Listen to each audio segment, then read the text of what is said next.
Hello दोस्तों, मैं विजय एक बार फिर आपका बहुत बहुत स्वागत करता हूं मेस विद युवा में। दोस्तों 19 मेरी एज है, इसलिए मैंने क्लास का नाम मेस विद युवा रखा है। बाकी चैनल का नाम हिस्ट्री विद युवा है, जिस पर दोस्तों हम हिस्ट्री, पॉलिटी और मेस अभी फ़िलहाल में पढ़ रहे हैं। बाद में और भी सब्जेक्ट्स को हम पढ़ेंगे अगर आप साथ दें तो दोस्तों कल की क्लास को आगे बढ़ाते हैं। कुछ और क्वेश्चंस को हम सोल्व करते हैं। हम कमी, वृद्धि, पूंजी और वेतन वाले सवाल कर रहे थे। बहुत अच्छे से हमने पिछली क्लास में सवालों को समझा था। आज की क्लास में हम सवालों को और सोल्व करेंगे और उसके बाद एक नए टाइप की ओर चलेंगे। तो दोस्तों हमारा पहला सवाल है, राहुल का वेतन रोहित के वेतन से 50% अधिक है। ये हमने पिछली क्लास में किए थे ऐसे सवाल, अभी और कर रहे हैं कि राहुल का वेतन रोहित के वेतन से 50% अधिक है। तो दोस्तों एक है राहुल, एक है रोहित। हमसे कहा है राहुल का वेतन रोहित के वेतन से 50% अधिक है, यानी रोहित का वेतन अगर 100 है तो राहुल का वेतन कितना हो जाएगा, 150। ये हम कैसे मानते हैं, ये सारी बातें हम पिछली क्लासेस में कर चुके हैं। अब दोस्तों कहा है, यदि राहुल 2250 रुपये बचाता है जो उसके वेतन का 8% है, तो रोहित का वेतन क्या होगा। ठीक है, तो हमें कहा है कि राहुल 2250 इतने रुपए बचाता है जो उसके वेतन के 8% के बराबर है। ठीक है दोस्तों, तो हमें बताना है किसका, रोहित का वेतन क्या होगा। तो दोस्तों इसको तो हम इजीली सोल्व कर सकते हैं। 0 इसको ऊपर ले जाएंगे इंटू 100, डिवाइड में आ जाएगा 150। हमसे पूछा किसका है दोस्तों, रोहित का वेतन, तो हम इंटू 100 कर देंगे। ये तो हमारे पास हो गया किसका दोस्तों, राहुल का। हमसे पूछा किसका है, रोहित का। रोहित का हमने वेतन माना है 100, जबकि उसका वेतन है कितना, इतना, तो इंटू कर देंगे। तो दोस्तों ये 0 से ये 0 कैंसिल, इसको हम 15 से काटेंगे तो 15 से दोस्तों ये चला जाएगा हमारा कितनी बार, 15 का स्क्वायर ही होता है ये, 15 बार। तो दोस्तों हमारा आंसर आएगा कुछ 18750। ये हमारा आंसर आएगा पूरा सोल्व करने के बाद। इसको आप सोल्व करके देख लेना, आपका आंसर आ जाएगा। तो दोस्तों ये हमारा पहला सवाल था। चलते हैं हमारे अगले सवाल की ओर।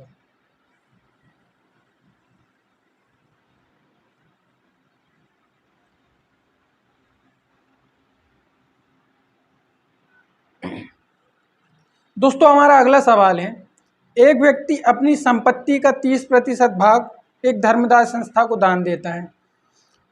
शेष राशि का 30% और 25% भाग अपनी पत्नी और बेटे को दान दे देता है, मतलब दे देता है कि चलो रख लो।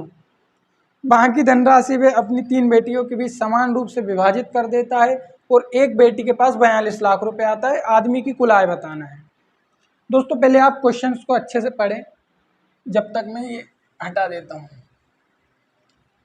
दोस्तों यहाँ पर एक समस्या है सवाल में कि अगर हम इसे 100 मानकर करें, जैसा अभी हमने 100 मानकर किया, तो हमारे पास जो वैल्यूज़ आएंगे और जो हमारी प्रोसेस है वो कॉम्प्लिकेटेड हो जाएगी। वैल्यू दोस्तों इसलिए कॉम्प्लिकेटेड हो जाएगी और प्रोसेस भी इसलिए कॉम्प्लिकेटेड हो जाएगी क्योंकि पॉइंट में चीज़ें चली जाएगी, और जब पॉइंट में चली जाती हैं चीज़ें तो हमें थोड़ी सी समस्याएं होती हैं। तो हम दोस्तों इसको 1000 मानकर करते हैं कि उसकी कुल आय 1000 रुपये। वैसे लाखों में दी है इसलिए हम बात करते हैं रुपए में, 1000 रुपये में। तो दोस्तों हमने ये मान लिया। अब कहा है कि इसका 30% एक धर्मदाय संस्था को दे देता है, तो 1000 का 30% ये होता है दोस्तों 300। ये हमें डायरेक्ट आना चाहिए, मैंने पूरे 0 मिटा दिए, 2 0। तो दोस्तों ये होता है 300। ये उसने क्या किया है, दान में दे दिया। बचे कितने हैं उसके पास दोस्तों, 700। अब कहा है कि शेष का, ये ध्यान रहे शेष शब्द दिया है यानी बचे वाले का। तो दोस्तों शेष का 30% पत्नी को देता है, उस शेष का ही 25% अपने बेटे को देता है, यानी 700 में से 30% वो अपने पत्नी को दे देगा और 700 में से ही 25% वो अपने बेटे को दे देगा। ये समझने वाली बात है इस सवाल में। तो दोस्तों हम निकालते हैं 700 का 30%, तो ये होगा दोस्तों 210। ठीक है, ये किसको दे दिया उसने? पत्नी को। और 700 का 25% दोस्तों ये हो जाएगा 25 सत्ते 175, यानी कि 175। ये किसको दे दिया? अपने बेटे को। ठीक है दोस्तों, तो 700 में से हम 210 और 175 को जब घटाएंगे तो हमारे पास जो बचेगा उसके हम 3 हिस्से कर देंगे, और वो 3 हिस्से किसके पास जाएंगे? उनकी बेटियों के पास। एक बहुत बड़ा परिवार है, बहुत पैसा है। तो दोस्तों ये हो जाएगा 5, ये हो जाएगा 8, ये हो जाएगा 3। तो 700 में से जब हम इसको घटाएंगे तो ये बचेगा 315। दोस्तों ये चीज़ें डायरेक्ट आना चाहिए, ये नहीं कि हम बच्चों जैसा घटा रहे कि एक उधार लिया 10, 10 में से 5 गया 5, 9 बचा, 9 में से 8 गया 1, फिर 6 बचा, 6 में से 3 गए 3। ऐसे नहीं करना है, डायरेक्ट आना चाहिए ये चीज़ हमें सोल्व करके। अब हम बड़े हैं, क्लास में हैं। तो दोस्तों 315 बचे हैं, तो 315 को वो समान रूप से अपनी तीनों बेटियों में विभाजित कर देता है, यानी कि 3 एकम 3, 0, तो 3 पंजे 15, 105। एक बेटी के पास कितना जा रहा है? 105 रुपये। जबकि हमें एक बेटी के लिए दिया कितना है? 42। तो 105 की वैल्यू अगर 42 है लाख में, तो हमें पूछा है कुल आय कितनी होगी। तो कुल आय हमने 1000 मानी है। इसको हम सोल्व करेंगे तो दोस्तों ये 7 से कटे आएगा, 7 एकम 7, 3 जाएगा 7 5 35, 7 से जाएगा 7 छंग 42, ये 3 से जाएगा दोस्तों 2 बार, ये 3 से जाएगा दोस्तों 3 5 15 है ना, और 5 से इसको काट देंगे तो ये जाएगा 200 बार। तो 2 दूनी 4, यानी कि दोस्तों 400 लाख रुपए उसकी कुल आय है। यही आंसर है ना? ये उसका दोस्तों टोटल अमाउंट है। कितना? 400। ये बात आपको समझ आई होगी। एक बार और समझते। 1000 हमने माना है, 30% दान दिया, ठीक है, 700 बचे। 700 का दोस्तों 30% पत्नी को दे दिया, 700 का 25% बेटे को दे दिया। तो हमने पत्नी और बेटे को देने के बाद जो पैसा बचा है उसे निकाला, वो बचा 315। 315 को तीनों बेटियों में समान रूप से बांट दिया, 3 से डिवाइड कर दिया। उसके बाद दोस्तों हमारे पास एक बेटी का है 105, जबकि एक बेटी के पास है कितना? 42। तो अगर 105 42 है तो 1000 क्या होगा? ये चीज़ें समझना है, ये समझने की चीज़ें हैं। तो दोस्तों उम्मीद करता हूँ आपको समझ आया होगा, आप भावनाओं को समझ पा रहे होंगे, पकड़ पा रहे होंगे। तो चलते हैं दोस्तों अगले सवाल की ओर। अगला सवाल हमारा दोस्तों वो होगा कमी वृद्धि से संबंधित। कमी वृद्धि वाले सवाल दोस्तों बहुत इंपॉर्टेंट सवाल हैं, बहुत मज़ेदार सवाल हैं, और ये पूरे CGL के सवाल हैं। ये छोटे एग्जाम के सवाल भी नहीं, ये पूरे बड़े बड़े एग्जाम्स के सवाल हैं। चलते हैं दोस्तों अगले सवाल की ओर।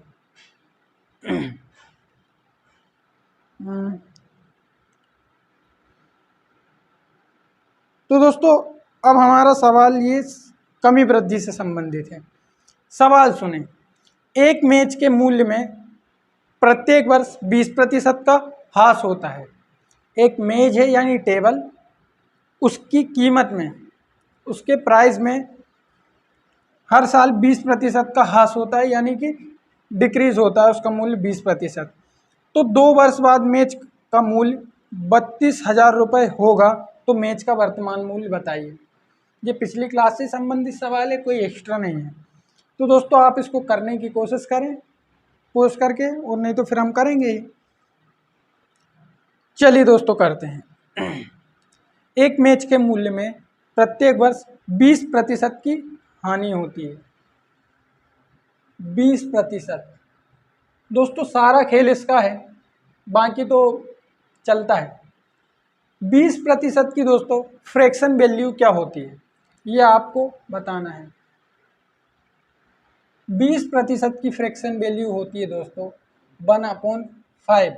अगर आपको ये याद नहीं है तो सिंपल है दोस्तों, आप डायरेक्ट करें 20/100, ये 0 से ये 0 गया, ये हो जाएगा दोस्तों 1/5। आप ऐसा भी कर सकते हैं। तो फ्रैक्शन वैल्यू कितनी होती है 1/5। अब दोस्तों 1/5 ये इसकी फ्रैक्शन वैल्यू होती है। अब हमसे बात की गई है कि हर साल 20% का ह्रास होता है, यानी कि 100 रुपये में से 20 रुपये कम होते हैं, यानी कि 5 रुपये में से 1 रुपये कम होता है। अगर वृद्धि की बात की होती तो हम बोलते कि 5 रुपये में 1 रुपये बढ़ रहा है, लेकिन अभी हमें कमी की बात की गई है तो हम बोलेंगे 5 में 1 रुपये की कमी हो रही है। तो दोस्तों 5 में 1 की कमी हो रही है, तो ये 4 हो रहा है, ये वर्तमान है, और ये हमारा हम बोल सकते हैं कि पास्ट वाला है या फ्यूचर वाला है, जो दिया रहेगा हम उसे मान लेंगे। ये वर्तमान है, प्रेजेंट। ठीक है दोस्तों, 2 बार हुई है कमी तो 2 बार लिखेंगे। पहले साल की कमी, दूसरे साल की कमी, पहले साल की कमी, दूसरे साल की कमी। तो दोस्तों ये हो जाएगा हमारा 25, इंटू करते हैं हम इसमें, और इसमें इंटू करते हैं तो ये हो जाता है हमारा 16। अगर दोस्तों ये चीज़ आपको समझ नहीं आ रही है तो पहले की क्लास देखिए, पूरी चीज़ आपको समझ आएगी। अब दोस्तों हमसे क्या कहा गया है कि यदि 2 वर्ष बाद मैच का मूल्य 32,000 रुपये होगा। दोस्तों 2 वर्ष बाद, 2 वर्ष बाद की बात की है, कितना होगा 32,000 रुपये, यानी कि फ्यूचर, यानी कि 16 की वैल्यू हमें कितनी दी गई है दोस्तों 32, हमें पूछा क्या है वर्तमान यानी 25। ये चीज़ समझ में आना चाहिए कि ये तो हमारी फ्यूचर की चीज़ है 16, जो हमें दी कितनी है इतनी, और हमसे पूछा क्या है ये, इसलिए हम 25 से इंटू करेंगे। 16 से ये गया दोस्तों 2 बार, इसका हम इंटू करेंगे 25 दूनी 50, यानी कि 50,000 रुपये उसका वर्तमान मूल्य था। जो 20% कमी होती गई, 20% कमी होती गई, और आखिर में जाकर 32,000 रुपये बचा। दोस्तों आपको मेरी बात समझ आई होगी, आपको क्वेश्चन आसानी से समझ आया होगा, इसमें कोई रॉकेट साइंस नहीं है। तो चलिए दोस्तों चलते हैं हमारे अगले सवाल की ओर। अगला सवाल क्या कहता है,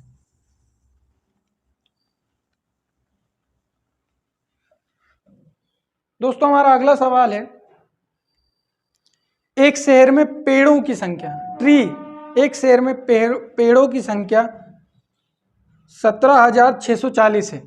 ठीक है, यदि पेड़ों की संख्या में 5% की वार्षिक दर से वृद्धि होती है, वृद्धि होने की बात की 5% वार्षिक दर से वृद्धि हो रही है, तो 2 वर्ष पहले पेड़ों की संख्या क्या थी। 2 वर्ष पहले पूछा है, यानी कि इस बार वर्तमान दिया गया है और हमसे पूछा गया है पास्ट में क्या था।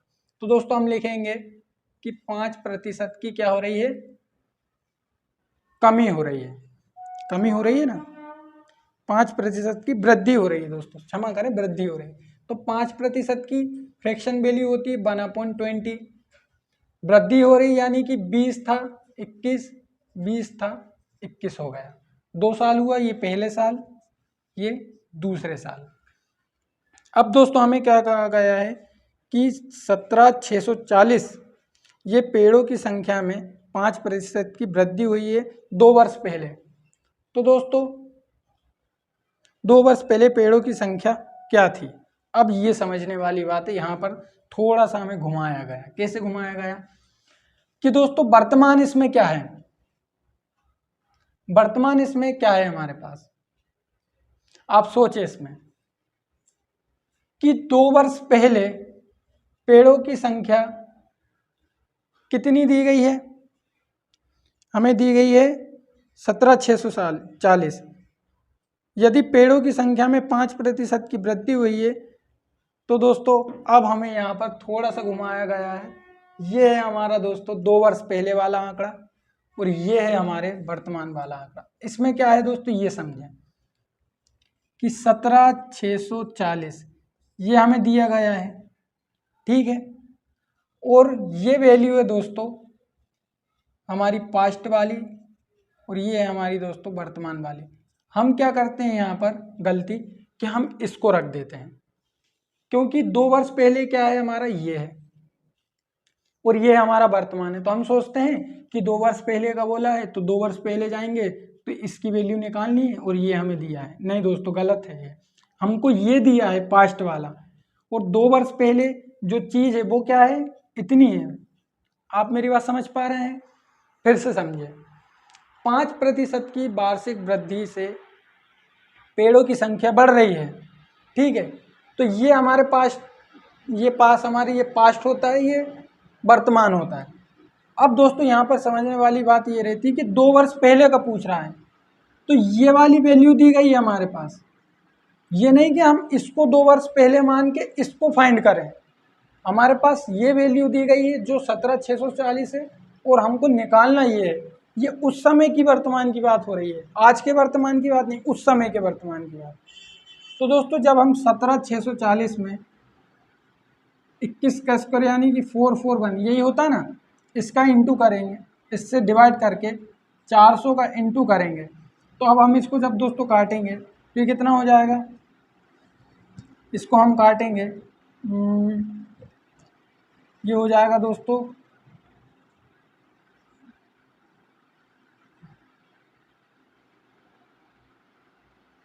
ये 4 गुना है इसका, 4 से कट जाएगा पूरी बार। 4 एकम 4, 4 चुक 16 की 6, 4 चुक 16 और 1 17, 4 से पूरी बार ये कट जाएगा। तो दोस्तों ये जाएगा 4 बार, 4 चुक 16 यानी कि 16,000 ये पेड़ों की संख्या थी। ये मैंने लग रहा है कि मैंने आपको कंफ्यूज कर दिया, एक बार फिर समझे। मैं सवाल पढ़ रहा हूँ, फिर से आप समझें। एक शहर में पेड़ों की संख्या 17,640 है। प्रत्येक वर्ष 5% की वृद्धि दर से वृद्धि हो रही है। तो 2 वर्ष पहले पेड़ों की संख्या क्या थी? तो दोस्तों ये हमारे पास वर्तमान है, लेकिन ये आज का वर्तमान नहीं है, ये उस समय का वर्तमान है। आज तो हमारे पास क्या है, ये है, जिसकी वैल्यू हमारे पास ये दी गई है, क्योंकि हमें बोला क्या गया है उसको समझें आप। एक शहर में पेड़ों की संख्या 17,640 है। अगर हमें बोला गया होता कि उस समय थी, तो थी बोलता है, नहीं बोलता। तो दोस्तों वर्तमान की वैल्यू ये हो गई, और ये हमारे पास पास्ट की वैल्यू हो गई। ये बस हमें समझना था। उम्मीद करता हूँ आपको समझ आया होगा। तो चलिए दोस्तों चलते हैं अगले सवाल की ओर।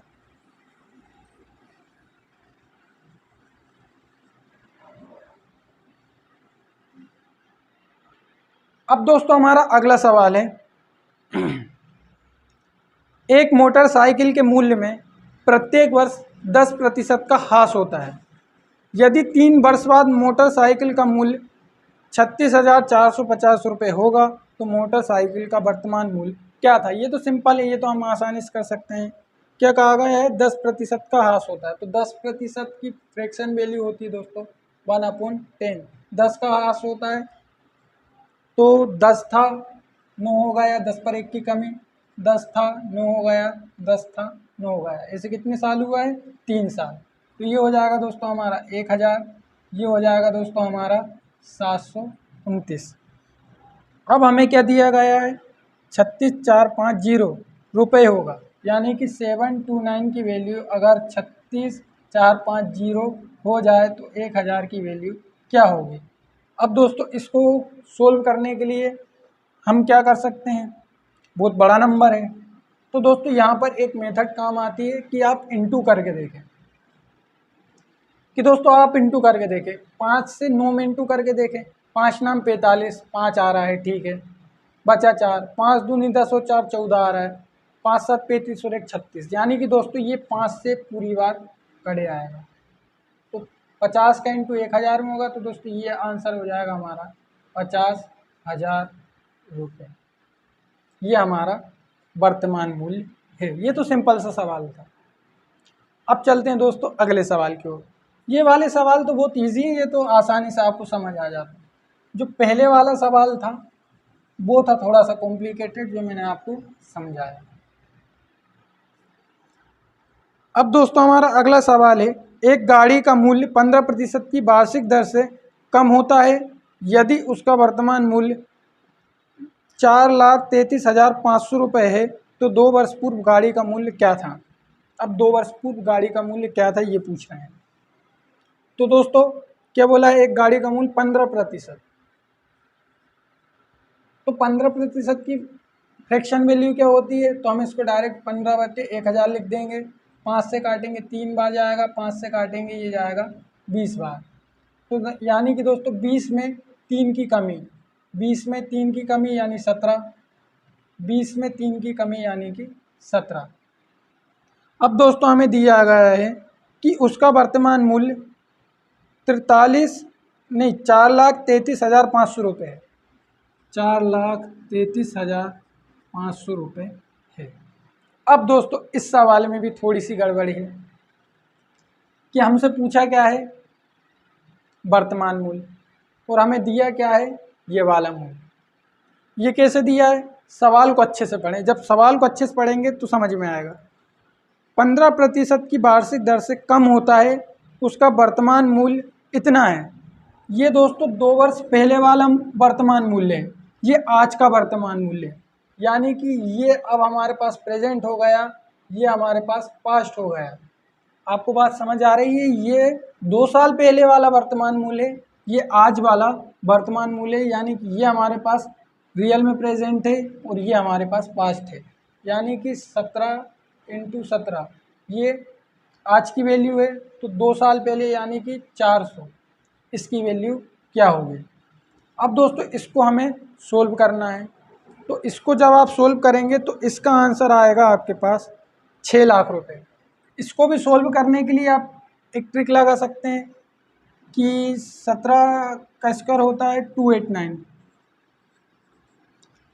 अब दोस्तों यहाँ पर 9 है, फिर हम इंटू करके देख सकते हैं, 5 9 45, हाथ में आए 5, ये 5 आ गए, हाथ में आई 4, 5 8 40, 40 और 4 44, लेकिन ये काम नहीं कर रहा।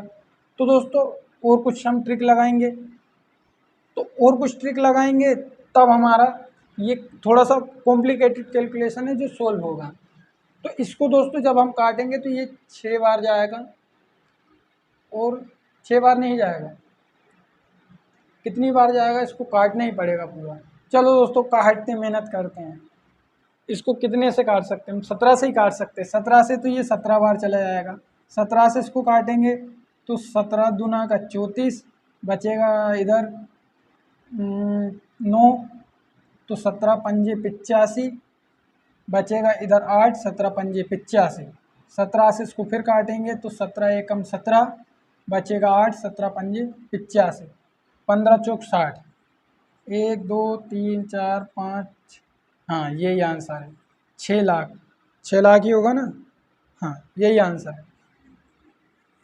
ठीक दोस्तों, इस प्रकार से हमारे ये बहुत इजी सवाल है, इसमें कोई रॉकेट साइंस नहीं है। तो दोस्तों अब चलते हैं हमारे हम नेक्स्ट टाइप की ओर।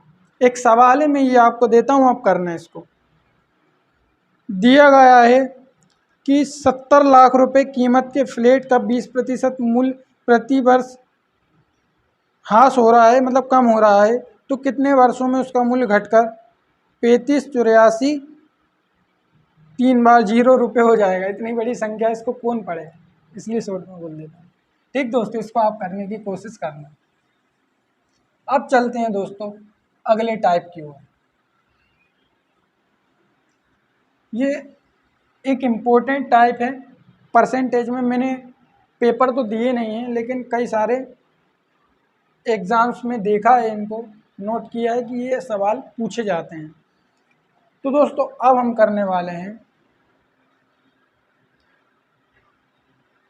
रहने भैया तुम अच्छा, जनसंख्या वाले सवाल।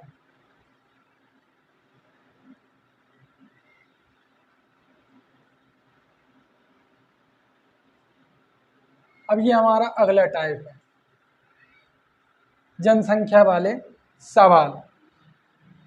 तो दोस्तों परसेंटेज के बाकी सवालों की तरह जनसंख्या वाले सवालों के लिए भी कोई फॉर्मूला नहीं है। जैसे दोस्तों हमने एक बेसिक टाइप पढ़ा था, बेसिक टाइप क्या था, कि ए और बी, ये हमें दो व्यक्ति दे दिए गए, ए का मूल्य बी के मूल्य से 50% अधिक है, तो बी का मूल्य ए के मूल्य का कितना प्रतिशत है। इसी को हमने पढ़ा था दोस्तों पास फेल वाले सवाल में कि ए को बी से 50% ज़्यादा अंक मिले हैं, तो बी के अंक ए के अंक के कितने प्रतिशत है।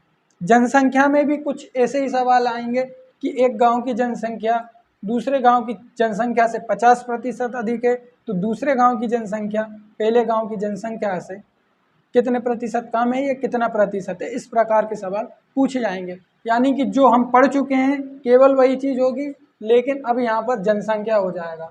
जैसे दोस्तों पूंजी की बात करें तो हमें अभी जैसे दिया गया था कि एक धर्मदाय संस्था को उसने 30% पूंजी का दिया।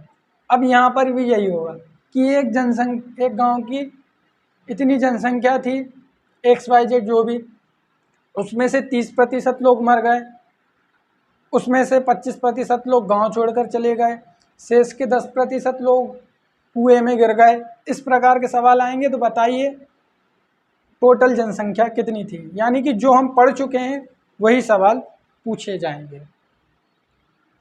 तो दोस्तों शुरू करते हैं जनसंख्या वाले सवालों को। इसमें कुछ भी बेसिक नहीं है, जो पढ़ चुके हैं वही सवाल पूछे जाएंगे, कुछ भी नया नहीं पूछा जाएगा। यदि किसी गांव में स्त्रियों की संख्या पुरुषों की संख्या की 90% हो, तो पुरुषों की संख्या स्त्रियों की संख्या की कितने प्रतिशत है।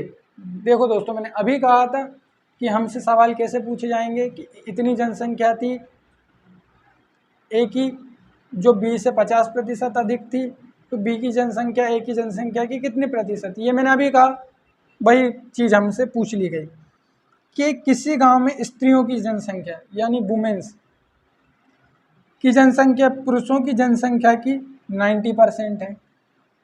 पुरुष कितने हैं, पुरुष को इंग्लिश में क्या बोलते हैं, मेन, उल्टा ही है एकदम, मेन वुमेन। तो हमें क्या करना पड़ेगा दोस्तों, हम मान लेंगे कि मेन की जनसंख्या 100 है, तो 100 का 90% कितना हो जाएगा, 90। ये हो गई महिलाओं की जनसंख्या। तो पुरुषों की संख्या स्त्रियों की संख्या के कितने प्रतिशत है, पुरुषों की संख्या यानी 100 90 का कितना प्रतिशत है, 0 0 0 0, 90% आ रहा आंसर। ये कैसे आएगा, कुछ गलत कर दिया क्या। यदि किसी गांव में स्त्रियों की संख्या पुरुषों की संख्या की 90% हो, पुरुषों की संख्या की 90% हो, तो इसको हमने माना 100, ये हमारा हो गया 90। अब हमसे क्या पूछा गया है, तो पुरुषों की संख्या स्त्रियों की संख्या, ये गलत किया ना, पुरुषों की संख्या स्त्रियों की संख्या, तो पुरुषों की संख्या है 100, स्त्रियों की है 90, इंटू हम कर देंगे 100, तो 0 से 0 गया, ये हो जाएगा दोस्तों 1000 बटे 9। तो 9 से हम इसको जब काटेंगे तो 1 1 1 ऐसे चलता जाएगा, यानी कि 101% ये हमारा आंसर है। थोड़ी सी गड़बड़ी सवाल खराब कर देता है जो अभी मैंने की, ऐसी गड़बड़ी नहीं करना है। समझ आया दोस्तों आपको। अब दोस्तों अगला सवाल,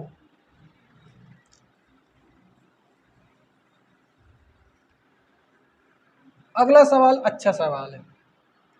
एक नगर में 1000 निवासियों में से 60% पुरुष हैं, जिनमें से 20% साक्षर हैं। यदि सभी निवासियों में 25% साक्षर हैं, तो नगर में कितने प्रतिशत महिलाएं साक्षर हैं, यानी कि लिटरेसी रेट क्या है महिलाओं का, ये पूछा गया है।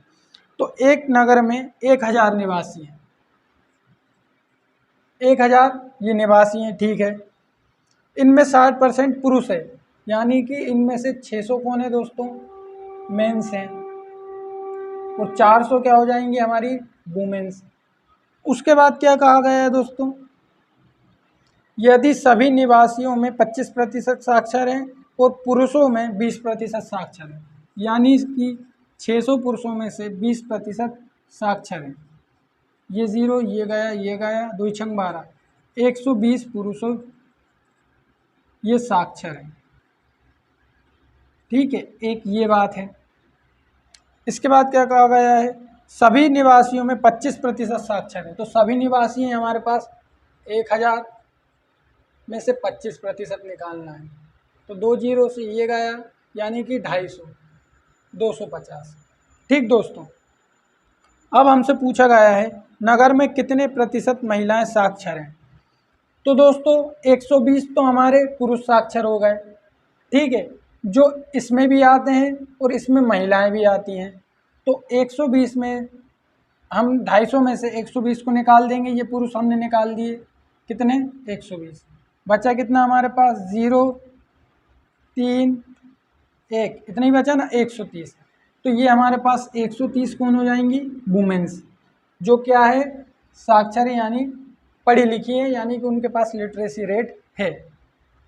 फिर से समझे, 1000 कुल निवासी, 600 इसमें से पुरुष हैं, 400 इसमें से महिलाएं हैं। हमसे कहा गया है कि कुल पुरुष यानी कि 600 में से कितने प्रतिशत, 20% साक्षर है, 120 साक्षर है, और कुल निवासियों में 25% साक्षर है। तो इसमें स्त्री और पुरुष दोनों हैं 250 में, तो हम इसमें से पुरुष निकाल देंगे, पुरुष जो साक्षर है 120 साक्षर है, 250 में से 120 गया, 130 बचा। तो 130 वुमेन साक्षर हैं या, और जबकि उनकी टोटल संख्या कितनी है 400, और हमें इनका बताना है परसेंटेज। तो ये 0 से ये 0 गया, ये 0 से ये 0 गया, 4 से इसको काटेंगे हम, ये आएगा दोस्तों 4 तिया 12, 1 जाएगा, 4 गुना का 8, यानी कि 32.5 ये महिलाओं का लिटरेसी रेट है। एक बार फिर समझें, 1000 निवासी हैं, 600 उनमें मेंस हैं और 400 उनमें वुमेन्स हैं। टोटल का 25% साक्षर है, जिसमें मेन और वुमेन दोनों आएंगे टोटल में, और केवल 600 यानी कि पुरुष में से 600 में से 20% साक्षर है। तो 120 पुरुष हमारे पास साक्षर आए, जो इसमें भी है। तो हमने 250 में से 120 को घटाया, 130 बचे। तो 130 महिलाएं जो साक्षर हैं, और कुल महिलाएं हैं हमारे पास 400, और हमें पूछा गया परसेंटेज। तो 400 में से 130 साक्षर हैं, तो 100%, यानी कि इसका प्रतिशत क्या होगा 32.5। उम्मीद करता हूँ भाइयों बहनों और जो भी देख रहे हो वो मेरी भावनाओं को समझ पा रहे हो। अब दोस्तों चलते हैं हमारे अगले सवाल की ओर। एक कमाल का सवाल है, इस सवाल को करने में मजा आएगा। तो दोस्तों कमाल का सवाल है, करने में मजा आएगा, और इसको करने का एक ही तरीका है, इसमें देसी दवाई और अंग्रेजी दवाई काम नहीं आएगी। सवाल सुने, 1980 से 1990 तक किसी देश की आबादी 20% बढ़ी। 1990 से 2000 तक उस देश की आबादी 20% बढ़ी। 2000 से 2010 तक उस देश की आबादी फिर 20% बढ़ी। तो 1980 से 2010 तक देश की आबादी कुल कितने प्रतिशत बढ़ी। मैं लिखता हूँ यहाँ पर, 1980 से 1990, 1980 से 1990 20%, 1990 से 2000 फिर 20%, 2000 से 2010 20%। अब यहाँ पर ये नहीं करना है कि 20 20 दूनी 40, 20 तिया 60, 60% बढ़ी, कहाँ से 1980 से 2010 तक, ये नहीं करना, ये गलत है। क्यों गलत है ये अभी आपको समझ में आएगा। तो सवाल फिर से पढ़ें, 1980 से 1990 तक यानी 10 सालों में 20%, फिर 10 सालों में 20%, फिर 10 सालों में 20%। तो मान लो यहाँ पर 100 थी और 20% बढ़ी, तो ये 120 हो गई। फिर 120 20% बढ़ेगा, फिर जो आएगा वो 20% बढ़ेगा। तो डायरेक्ट हम 7% 100 मान के बढ़ा दें तो वो तो 160 हो जाएगा और अंतर आ जाएगा। तो इसको दोस्तों करना कैसा है, तो हम मान लेते हैं कि जनसंख्या 100 थी पहले, 20% बढ़ी इसमें, तो ये हो गई 120। 120 में फिर 20% की वृद्धि हुई, तो हम इसको फाइंड करेंगे, तो दोस्तों ये हो गई 144। ठीक है, 144 में फिर हम 20% की वृद्धि करेंगे, तो ये 0 से ये 0 कैंसिल, इसको हम काटेंगे, तो दोस्तों ये कितना हो जाएगा, 12 चुक्के 48 का 8, 12 चुक्के 48 और 4 52 का 2, 12 कम 12 और 5 17, एक जीरो बचा है, 172.8 ये हमारे पास आएगा। अब दोस्तों पहले जनसंख्या कितनी थी 100, अब कितनी है 172.8, यानी कि 172.8 में से हम 100 को माइनस कर देंगे तो ये तो आ जाएगा 8, ये आ जाएगा 2, ये आ जाएगा 7, ये आ जाएगा 0, यानी कि 72.8 ये जनसंख्या बढ़ गई। पहले तो 100 थी, उस 100 को हमने घटा दिया, बढ़ी कितनी है 72.8, ये हमारा आंसर होगा। मज़ा आया दोस्तों? अच्छा लगता है जब मैथ्स में आंसर आते हैं, नहीं तो ऐसा लगता है जीवन संघर्ष टाइप का है। तो दोस्तों इस प्रकार से ये सवाल करना है। 1980 से 1990 तक बढ़ी 20%, 120 हो गई, फिर 144 हो गई, फिर 72.8 हो गई। डायरेक्ट 1980 से हम 2010 तक ले लेते तो 20, 40, 60, तो हम 100 में अगर वृद्धि करते 60% की तो ये जीरो से ये जीरो कैंसिल, 160 आंसर। तो दोस्तों फ़र्क आ जाता कितने का 12.8 का फ़र्क आ जाता, जो कि गलत है तरीका ये वाला। ये एक ही मेथड है, इसके अलावा कोई मेथड इस क्वेश्चन को करने की नहीं है। और हो तो आप मुझे सेंड करें कमेंट में। यह मेरा कॉन्टेक्ट है, आपके पास इंस्टाग्राम है BJNI6521 7440 56 46 94, ये मेरा व्हाट्सएप नंबर है, आप इस पर भी मुझे मैसेज कर सकते हैं। ठीक है दोस्तों, अब है अगला सवाल। एक चुनाव में एक उम्मीदवार 40% मत प्राप्त करता है एवं दूसरे उम्मीदवार से 298 मतों से पराजित हो जाता है। दोस्तों 40% मत बेचारे ने प्राप्त किए हैं और 298 मतों से प्राप्त हो जाता है। मतदान के कुल मतों की संख्या क्या है, यानी कि हमें वोटिंग लिस्ट में कितने लोग हैं ये बताना है। तो मान लेते हैं ए वाला व्यक्ति है जिसको 40% प्राप्त हुए हैं, तो बी को कितना 60% प्राप्त हुआ है। कितने से जीत गया दोस्तों बी 20% से, 20% से जीता ना, तो 20% की वैल्यू हमारे पास 298 है। 100% क्या होगा, ये जाएगा दोस्तों 5 बार, 5 8 40 की 0, 5 नाम 45, 45 4 49, 5 दूनी 10 और 4 14, 1490 ये हमारा आंसर। ये तो सब कर सकते हैं, ये तो बहुत ईजी सवाल था दोस्तों। इतने सवाल आज हमने किए हैं। मैं आपको एक सवाल बोल देता हूँ, ये आपको करना है, वरना अगले क्लास में हम करेंगे। अरे यार सवाल कटा हुआ है, पूरा सवाल नहीं, फ़ोटो खींचने में गलती कर दी। तो दोस्तों आने वाली क्लास में करेंगे, मेरा थोड़ा सा स्वास्थ्य गड़बड़ है इसलिए क्लास को मैं यहीं रोक रहा हूँ। बाकी आने वाली क्लास में हम और क्वेश्चंस को सोल्व करेंगे। तब तक के लिए दोस्तों जय हिंद। चैनल को सब्सक्राइब करके वीडियो को लाइक कर दें। मिलते हैं दोस्तों, जय हिंद।